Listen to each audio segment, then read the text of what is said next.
మన చెవి తాలూకా ఆరోగ్యం అన్నది చాలా ఇంపార్టెంట్ అండి. ప్రెసెంట్ జనరేషన్కి ఇది ఖచ్చితంగా చెప్పాల్సి వస్తుంది. మన చేతిలో ఏముంది, మనం ఏం చేయగలం. చెవిలో ఇయర్ బడ్స్ కానీ ఇటువంటివి ఏమి కూడా పిన్స్ పెట్టడం, ఏదైతే వ్యాక్స్ రిమూవ్ చేయడానికి ఇటువంటివి చేయకూడదు. వాల్యూమ్ అన్నది 60/60 అన్న రూల్ అన్నది ఫాలో అవ్వాలి. అంటే 60% కన్నా ఎక్కువ వాల్యూమ్ ఏ గ్యాడ్జెట్లో కూడా మనం యూజ్ చేయకూడదు. అలానే 60 మినిట్స్కి మించి అన్నెసరీగా లౌడ్ సౌండ్స్ పెట్టుకొని కంటిన్యూస్గా ఇయర్ని కానీ మీరు ఇబ్బంది పెట్టారంటే పర్మనెంట్ డ్యామేజ్కి గురవుతుంది. ఇయర్ అన్నది డ్రైగా ఉండాలి. అన్నెసరీగా కాలువల్లో వాటిల్లో దిగినప్పుడు కానీ స్విమ్మింగ్ పూల్లో కానీ దిగినప్పుడు ఆ ఇన్ఫెక్షన్ అన్నది ట్రాప్ అవుతూ ఉంటుంది.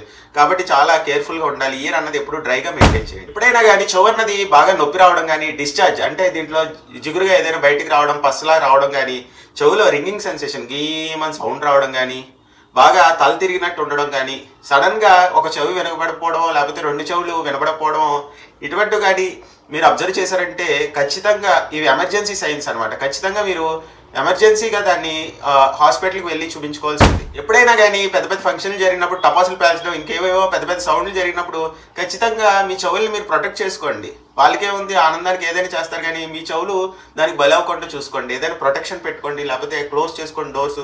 అంతంత సౌండ్స్ అన్నవి ఇయర్స్కి అస్సలు మంచివి కాదన్నమాట. చెవులు ఆరోగ్యంగా ఉంటే మీ వినికిడి శక్తి అన్నది లైఫ్ లాంగ్ చాలా బాగుంటుందండి. అలానే మీ బ్యాలెన్సింగ్ సిస్టమ్, అంటే చెవిలోనే బ్యాలెన్సింగ్ సిస్టమ్ ఉంటుంది అనమాట. దానివల్ల తల తిరగడాలు, వట్టిగోలు ఇటువంటివి ఏవి రాకుండా ఉంటాయి. ప్రెసెంట్ జనరేషన్లో చీటికి మాటికి ఇయర్ ఫోన్స్ పెట్టేసుకొని ఇటువంటి కొత్త రోగాలు మీరు తెచ్చుకుంటున్నారు. దయచేసి ఆలోచించండి. Thank you.